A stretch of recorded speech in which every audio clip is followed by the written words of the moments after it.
نحمده ونصلي ونسلم على رسوله الكريم اما بعد فقال النبي صلى الله عليه وسلم عن ابي هريره رضي الله تعالى عنه قال على النبي صلى الله عليه وسلم حق المسلم على المسلم خمس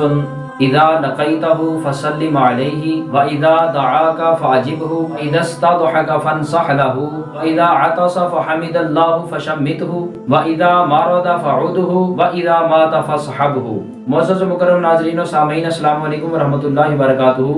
ناظرین گرامی، دین اسلام جہاں ایک آفاقی اور پیسفل اور بہت ہی زیادہ معتدل دین ہے، وہیں پر دین اسلام ایک ضابطۂ حیات بھی ہے، بلکہ یوں اگر کہوں کہ مکمل ضابطۂ حیات ہے تو کچھ غلط نہ ہوگا۔ جو حدیث مبارکہ میں نے آپ کے سامنے پڑھی ہے، صحیح مسلم کی متفق علیہ حدیث پاک ہے، جس کے راوی حضرت سیدنا ابو ہریرہ رضی اللہ تعالی عنہ ہیں۔ اس حدیث مبارکہ میں حضور نبی اکرم صلی اللہ علیہ وسلم نے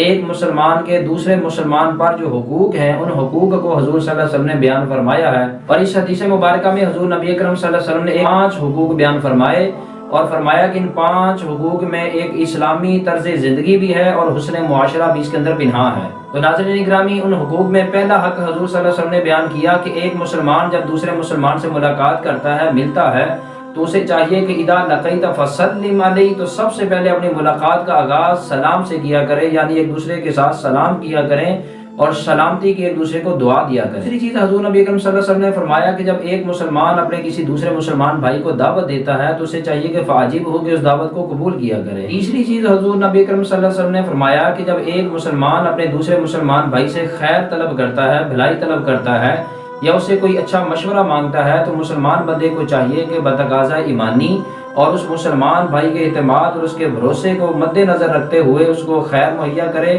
اور اس کو اچھا اور خوبصورت بہترین مشورہ دیا کرے۔ بلکہ ایک حدیث مبارکہ میں تو حضور نبی اکرم صلی اللہ علیہ وسلم نے اچھا مشورہ دینا اس کو صدقہ جاریہ قرار دیا ہے۔ چوتھی چیز حضور نبی اکرم صلی اللہ علیہ وسلم نے بیان فرمائی کہ جب ایک مومن مسلمان چھینک مارتا ہے اور وہ چھینکنے پر اللہ کی حمد کرتا ہے، تو ساتھ والے مسلمان مومن بھائی کو چاہیے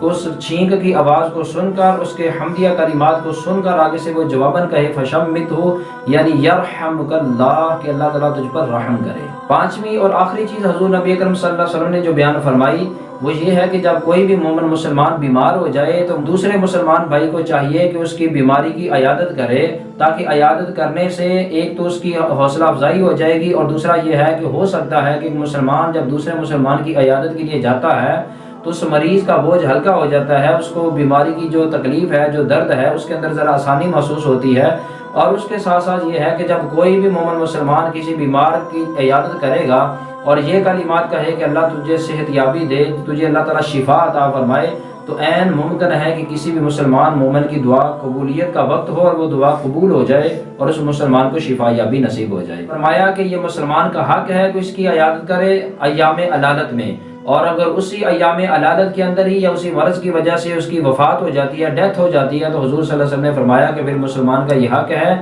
کہ اس کی میت کو کندھا دے اور اس کے جنازہ میں بھی شرکت کیا گیا۔ ایسا کہ اس سے پہلے ہم ویڈیو جاری کر چکے ہیں کہ ایک مسلمان کے جنازے میں شرکت کرنا اور اس کی میت کو کندھا دینا، یعنی چاروں اطراف سے 10 قدم، کل ملا کر 40 قدم مسلمان میت کو کندھا دینا، یہ اس بندے کے 40 کبیرہ گناہ مٹانے کا سبب اور ذریعہ بنتا ہے۔ ناظرین گرامی، اس مختصر سی ویڈیو میں حضور نبی اکرم صلی اللہ علیہ وسلم کی حدیث کی روشنی میں ایک خوبصورت اسلامی طرز زندگی سکھایا گیا ہے۔ دعا کرتے ہیں کہ اللہ تعالیٰ مجھے اور آپ کو، ہم سب کو اس حدیث مبارکہ پر عمل کی توفیق دے اور ہمیں صحیح طرز زندگی اپنانے کی توفیق نصیب فرمائے۔ آپ حضرات سے گزارش ہے کہ اس ویڈیو کو لائک کریں اور زیادہ سے زیادہ لوگوں تک شیئر کریں۔ جن حضرات نے ہمارے چینل کو سبسکرائب نہیں کیا وہ چینل کو سبسکرائب کر لیں۔ دوبارہ پھر آپ کی خدمت میں حاضر ہوں گے ایک نیا ٹاپک لے کر، تب تک کے لیے اجازت چاہتے ہیں۔ اللہ حافظ، والسلام علیکم ورحمۃ اللہ وبرکاتہ۔